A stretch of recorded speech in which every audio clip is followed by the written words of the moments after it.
India, land of colors, land of spices, land of mysteries. I, Neil Patrick Harris, your humble narrator, stood at the cusp of it all. Excitement bubbled within me. A sense of adventure, you see.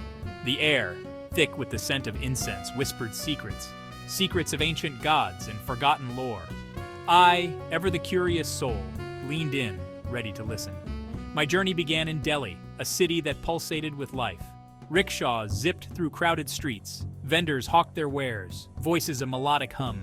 Temples, ancient and grand, stood as silent sentinels. I felt a thrill, a sense of stepping into the unknown.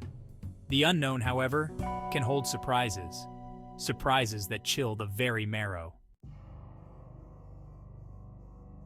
My first night in Delhi, sleep evaded me. The city noises, once a vibrant symphony, morphed into a cacophony of unsettling sounds. Each creak of the floorboards, every rustle of leaves outside my window, sent shivers down my spine. I tried to rationalize it, to blame the jet lag, but the feeling persisted. Something felt off. I ventured out onto the balcony, seeking solace in the cool night air. The city lay bathed in the silver glow of the moon, casting an eerie, almost spectral light upon the ancient buildings. It was then I heard it. A faint chanting carried on the wind. It seemed to emanate from the heart of the city, a low, rhythmic drone that sent chills down my spine. I inquired about the chanting the next morning. The hotel staff exchanged nervous glances, their smiles faltering for the first time. They spoke of ancient rituals, of spirits appeased and angered. Their words, laced with fear, did little to ease my growing unease. I tried to dismiss it as superstition, but the seed of doubt had been planted. Days turned into nights, each one a chilling echo of the last. The chanting continued, growing louder, more insistent. I began to see things in the shadows, fleeting glimpses of movement just beyond my perception. My dreams became plagued by visions of shadowy figures, their eyes burning with an eerie, otherworldly light. The line between reality and nightmare blurred, leaving me in a state of perpetual unease. Determined to shake off the growing unease, I plunged into the heart of Delhi. The bustling bazaars, with their vibrant colors and intoxicating scents, offered a temporary distraction. I lost myself in the labyrinthine alleys, marveling at the intricate silks, the pungent spices, the cacophony of bartering voices. Yet even amidst the throngs of people, I couldn't shake the feeling of being watched. A pair of eyes unseen followed my every move.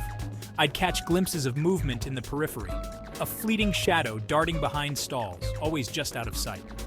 The feeling intensified, a constant prickling sensation on the back of my neck.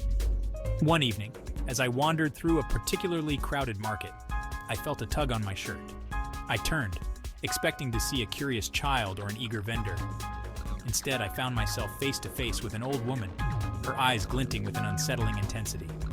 She spoke in hushed, rapid Hindi, her words a torrent of warnings and pleas. I couldn't understand her, but the fear in her voice was unmistakable.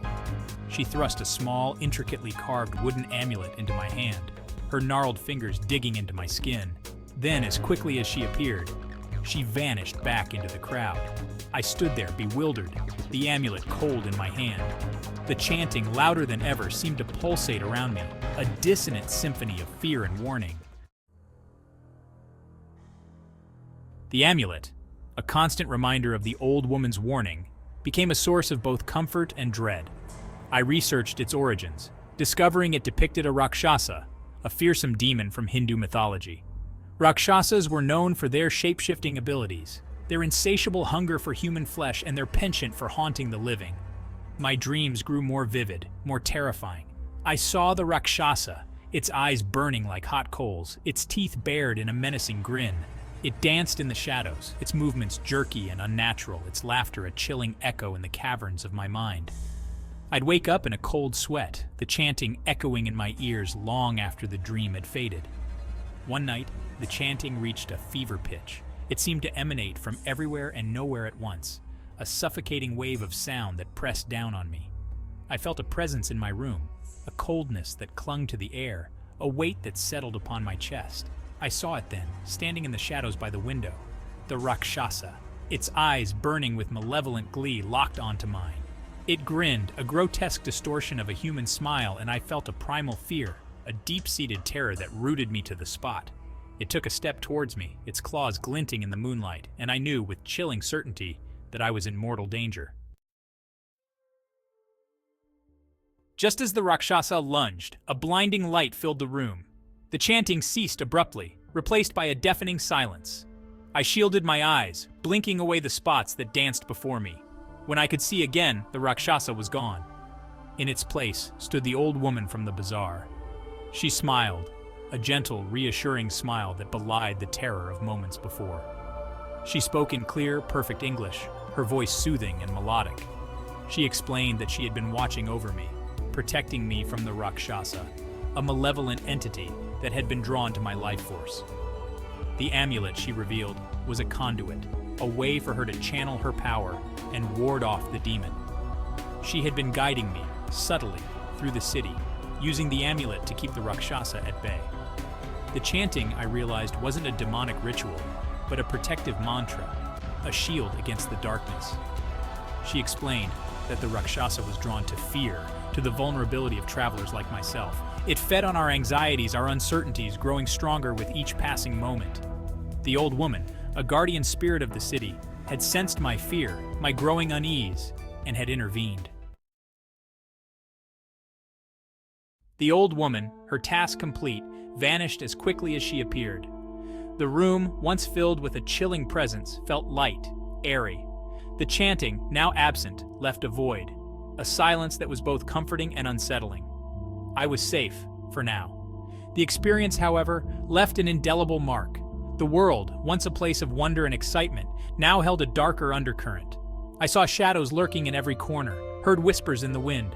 The line between reality and nightmare, once clearly defined, had blurred, leaving me perpetually questioning what was real and what was a figment of my imagination. I left India soon after, my journey cut short by the unsettling encounter. The vibrant colors, the intoxicating scents, the chaotic beauty of the country, all now held a tinge of fear, a reminder of the darkness that lurked beneath the surface. And as I sit here, recounting my tale, I can't help but wonder, was the old woman real?